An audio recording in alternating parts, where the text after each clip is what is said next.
Hello everyone, and welcome back to Staying Alive. Hey, so this video is just about what's been happening since I went away. You may, if you've watched any of the videos, I don't think many people have. I think the channel's dying quicker than I am, but I'll keep plodding on and bring stories about how I'm getting on and what's happening medication wise, and just general day-to-day things about living with a health condition such as I've got. So if you're new to the channel, what I do like to do is interview guests. I've only managed to get one guest, and I think that's been a problem due to my own health problems. Every time I thought it was well enough to start interviewing people, either it's been commitment problems or my own health has not allowed us to do so. So what I try to do in between is try and fill the channel with just a little bit of information out about what's going on in my head. Would you like coffee or tea? No, thank you. Sorry about that. Just an exam in the hospital. So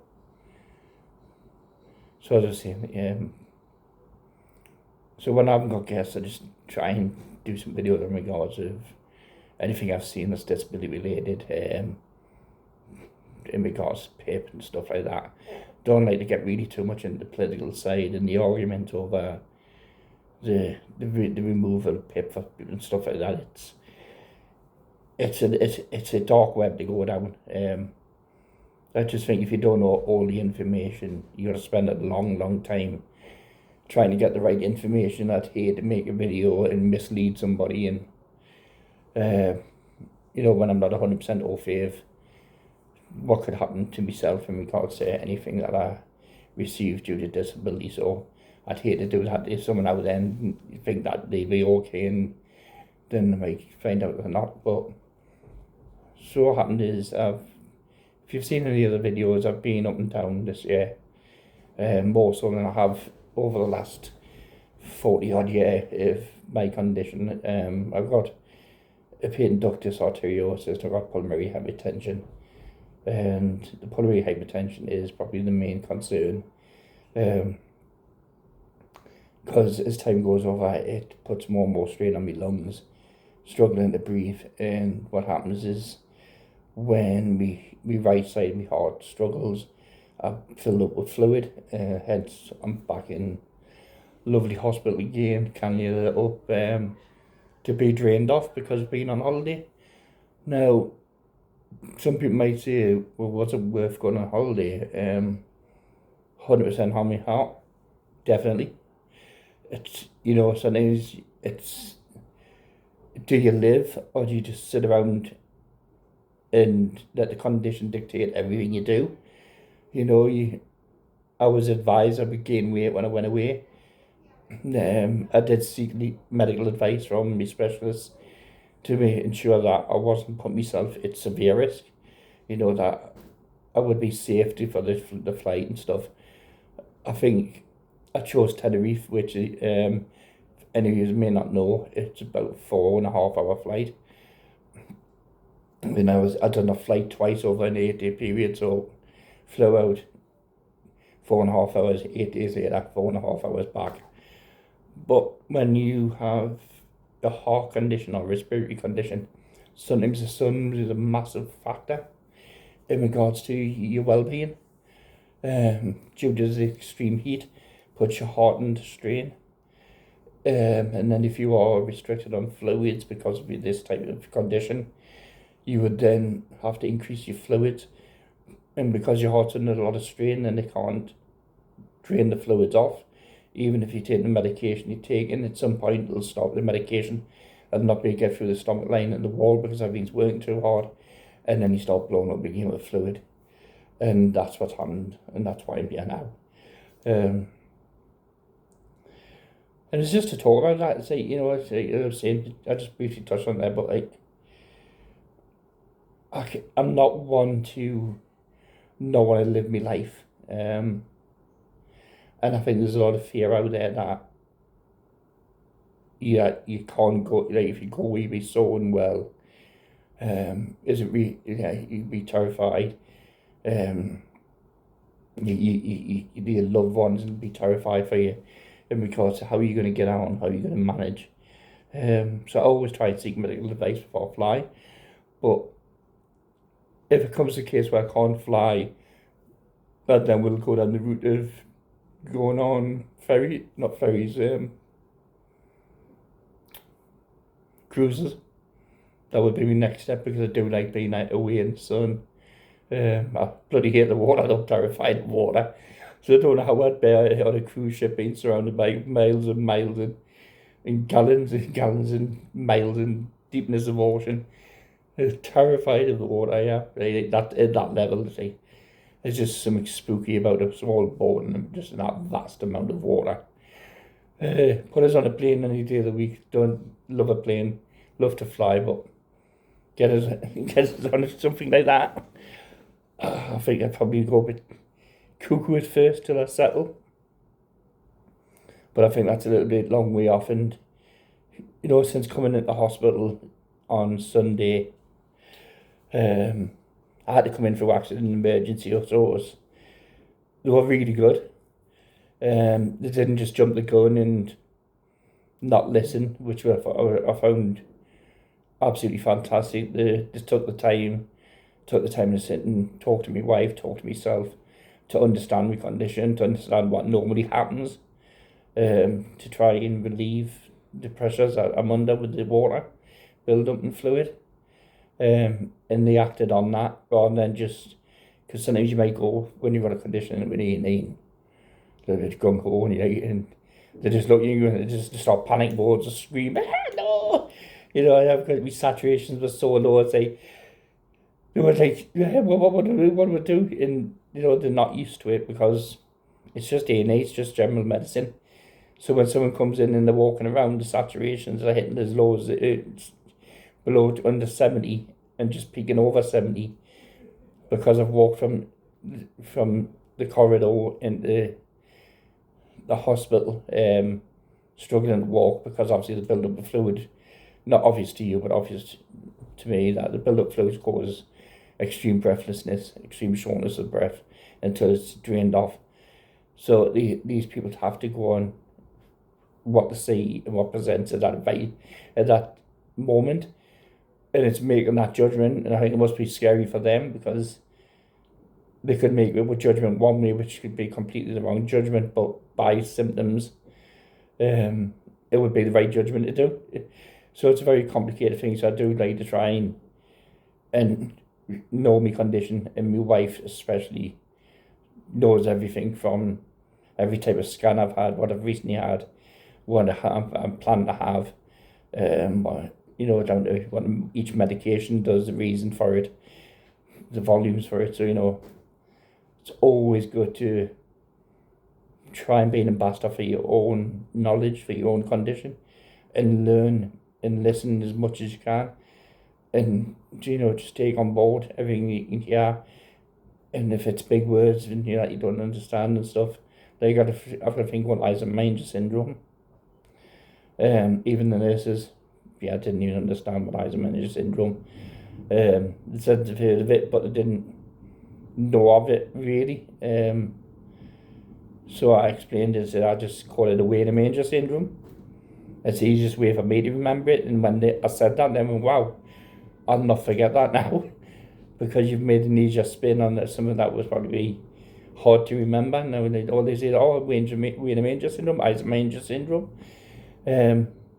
So I do that with people as well when I meet them. If someone's got a name, say like a Stacey. I met a girl called Stacey years ago that I worked with.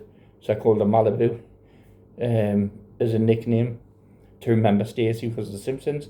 So it's a thing I've always done, is try and link a fun word association with a word or add someone's name to help us remember it. So then I'm more clued up moving forward, and very unlikely to forget. So the holiday went really well. It's great. I went off. I was weighing just over 72 kilo when I left Newcastle to go on my little jollies with the wife. I didn't go overboard with fluids or anything. I had had more fluids because I was told I just had to drink more fluids. But when you think going on holiday, drinking fluids, whoa, get a prize, Julian, like, whoa, get it. And we were all inclusive, but it wasn't about the all inclusive alcohol. It was just about, it was costing me just as much to have non-alcoholic drinks and just general juices and teas and stuff. So we just done that, and so I wasn't like throwing the drink down there, which some people might assume you might do, all inclusive straight out there, doing damage to yourself. I think I learned a long time ago that I've got to be strict on what I take in and what I don't take in. So when I was advised to drink more fluids, I had orange juices, I had non-alcohol cocktails because it just tasted nicer than just having a bottle of water. But with all my meals and stuff, I just had glasses of water. So I wanted to ensure that I was just having the right fluids at the right times. And I think that's a balance. Like, so if you ever, if you're thinking of going abroad, you've got a serious illness, just talk to your doctors. Get their advice, do's and don'ts. What could happen? What would happen if I came back and that did happen? And take my hat off to them. Really do take my hat off to all the staff here at the RVI that are treating us at the moment in Newcastle. Every doctor, every professional I've spoken to, every nurse, they've all said the same thing. But did you enjoy your holiday? I mean, yeah, brilliant. Because sometimes you've got to get away from your own mental sanity. You can go insane. You can have a break in the house and have a few days off work, or if you don't work, which I don't anymore, but my wife does. I did work until last year. Just having the time in the house just doesn't feel as if it was being completely away and devoid from everything around you. Your normal every day is getting up, going to shop, doing the normal routines, even though you're not at work or planning to do anything, you're still just stuck in a rut. So I'm a big ambassador, just say get up and go somewhere. It doesn't have to be abroad. You don't be anywhere in the UK, just as long as there's a break. And this is what the doctor was saying when I came out. He went, but if it made you feel better, then you deal with the situation when you come back. Because we are only here for a short period of time. I think I was listening to Joe Rogan the other week. One of his old, it was a referral back to one of his old podcasts on the clip. And it said most people are only on 70 springs, 70 summers, 70 Christmases. And when you break your life down into that type of period, that you'd only celebrate 70, on average 70 of these, makes you realise you've got to seize every moment regardless. Illness, disability, full health, mental health, we're in an environment where it feels we work to live, not live to work anymore. What feels, you work to live, but it feels like we're living to work. And I think that's just because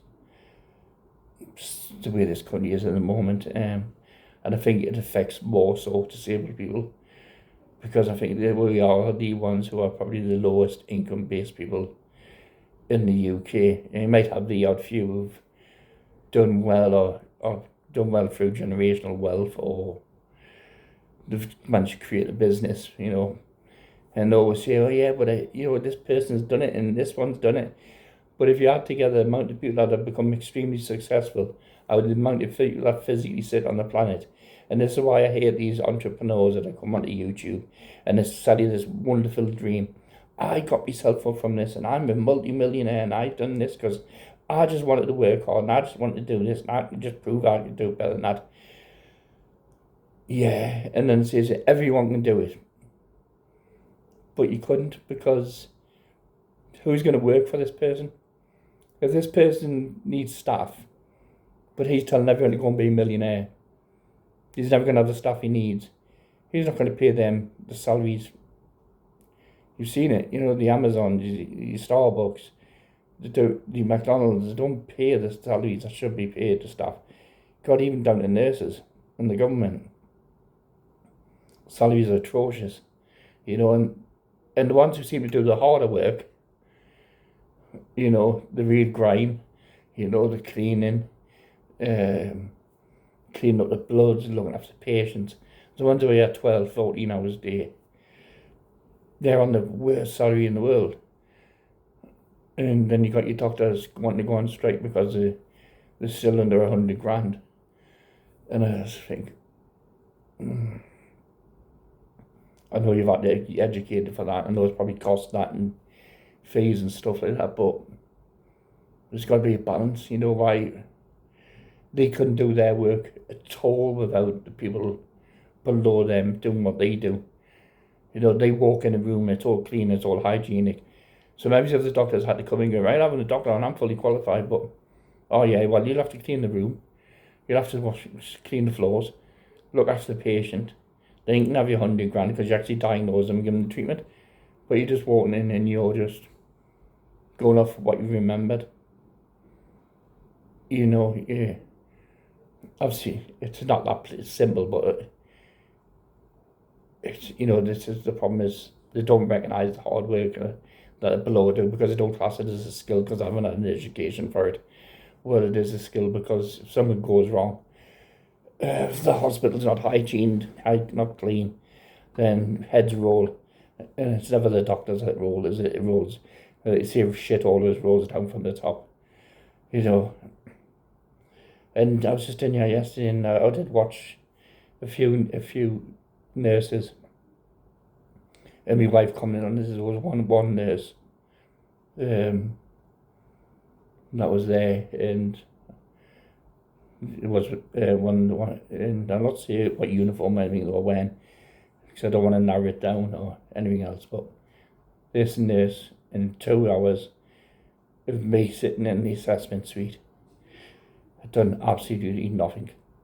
Made a phone call, stood in one corner and talked to our friends, stood in another corner and talked to the other colleagues, went wandering around, came back, sat at the phone, looking down at her phone, like this, whereas having a phone in her hand there, but watching her phone there, then getting up and walking around again. And then I'm seeing all these other staff, these healthcare assistants, all that, run ragged, non-stop, round and round, seeing everybody. And I was like, this is a problem. So many people are just hiding away. And these people that are busy doing nothing are all face. You can spot them. They don't realise how obvious it is to people around them what they're doing. And I thought, how many days a week are you coming in here and doing absolutely nothing? And, it's unfair on the other ones because that burden's passing down. Found out about weddings and all sorts and all the stuff, that you probably shouldn't when your errands are busy. From guests to animals to pets to dogs. It was insane. Absolutely insane. I just don't get it. I've worked for the healthcare. I've worked in admin at these hospitals. And I would go in, put my head down and just do my job. And I would just do it from the moment I went in to the moment I left. I wasn't going around, hiding around corners, trying to have conversations or not do any work. Makes your day longer, drags it out. I like to be busy. But that's me getting on a tangent. But holidays are a must for everybody. Gotta be a must, You don't want to be sitting in your later days with your disability, with your family around you again. I just wish I had have. Oh man, I really should have done that. I did always want to do that. Just seize the moment. Some things might have already passed you, because of your health, or might never be achievable ever. But you look for the next best thing, the next closest thing to do that. You need to, because life will kick you and it'll keep kicking you. You just got to get up and get on with it. You got to have fun, And that's what it's about. You got to live. But look at this, man. I had one. So came back the week. I had one cannula in here. So if I can spin my arm, this is meant to be Wonder Woman's head, as you can see. That was it spin. Yeah, there's nothing wrong with you. No one's looking at us when I'm walking in the car. And they're like, no, why are you parking at the same? We are smash your face in. That's just one cannula. All that bruising. And I was strapped up like a robot yesterday. The amount of traces and everything I had on my heart and stuff like that. Just the more, following the routines. And I was on oxygen a lot, mostly yesterday. I know oxygen doesn't work for us. I've been advised enough times, but to appease the people down there who don't know my condition, I just left it on for as long as I could tolerate it, because I get migraines off it because I have a shunt. It's pretty weird. Where some people respond really well to it, it just causes my SATs don't really improve at all. But I didn't want to become like that patient who's always complaining about something. That one was in here until it fell out, till the end fell off last night when I was moving around in bed. So I had to get that redone. It doesn't end, but you got to stay positive. You just got to crack on. Hopefully I'll be out here in about 3 or 4 days.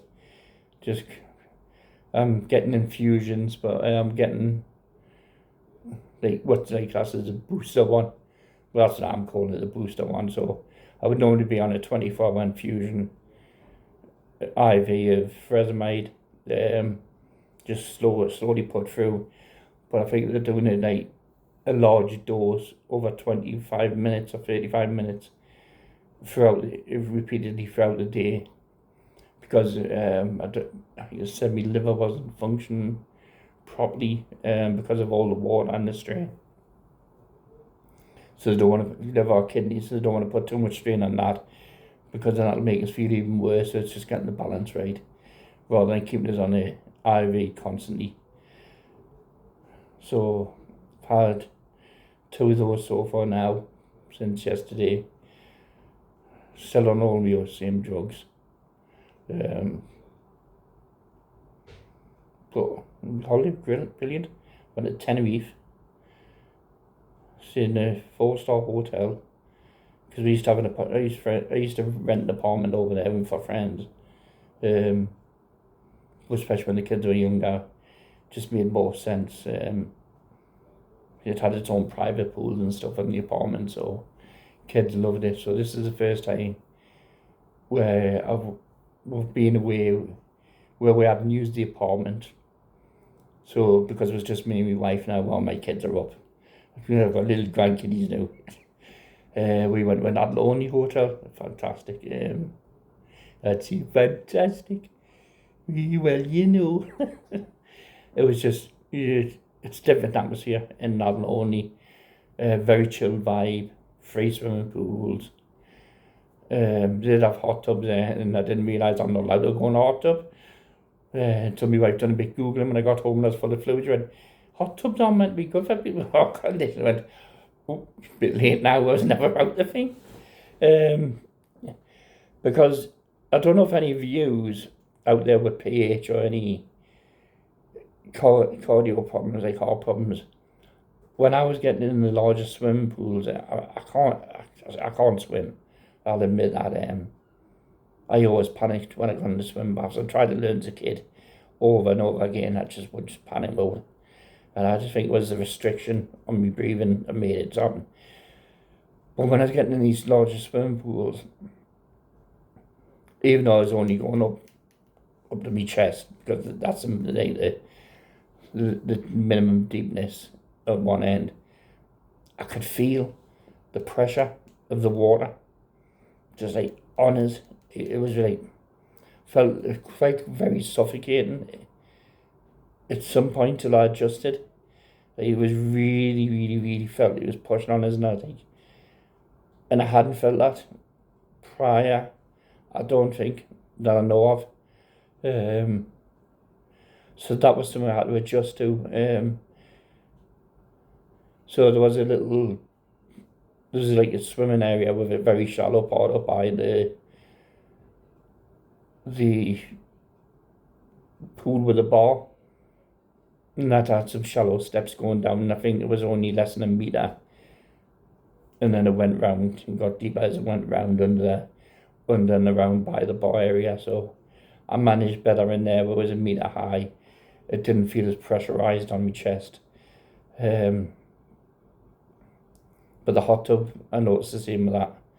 It felt like it put a lot of pressure on my chest, but it was a good way to, because I was advised that if the pool's not heated or warm and you've got a condition and you deep dive into it, you just jump into it and you go like waist high, like above your chest high, and you're red hot to the cold as the pool, it can shock your heart, and your heart's like, oh, this rapid change of temperature is too much.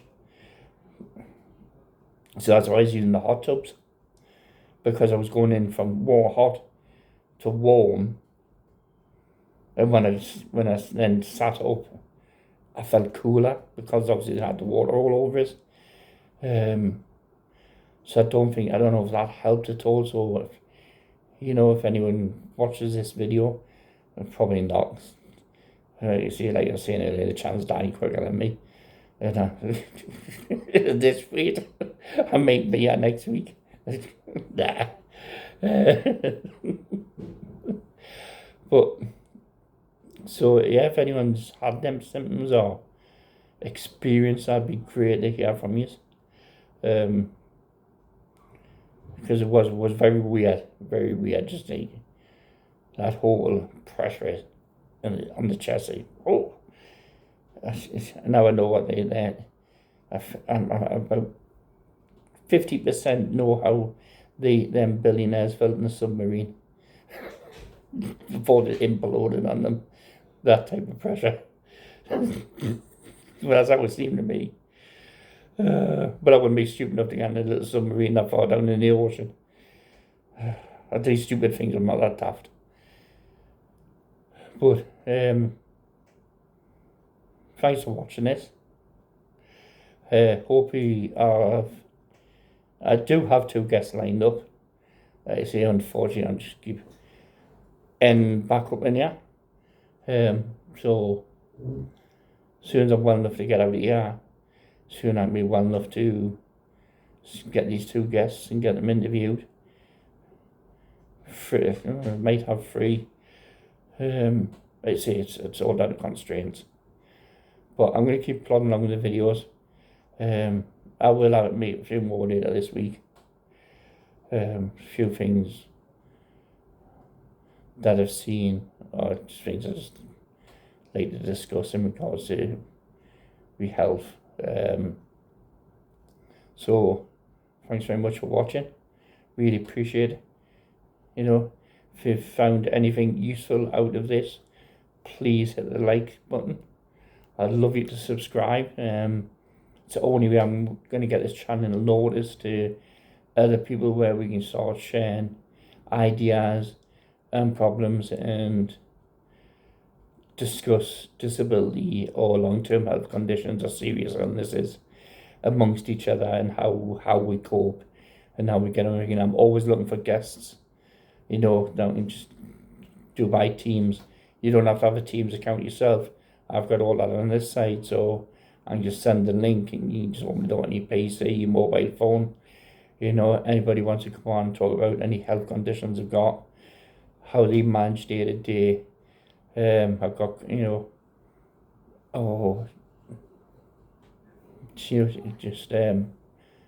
want to come on and just see how they support people with disabilities, relatives with disabilities. Just drop us a message in the chat. Send us an email. The links are on the bios down below. And in the meantime, just remember to stay alive.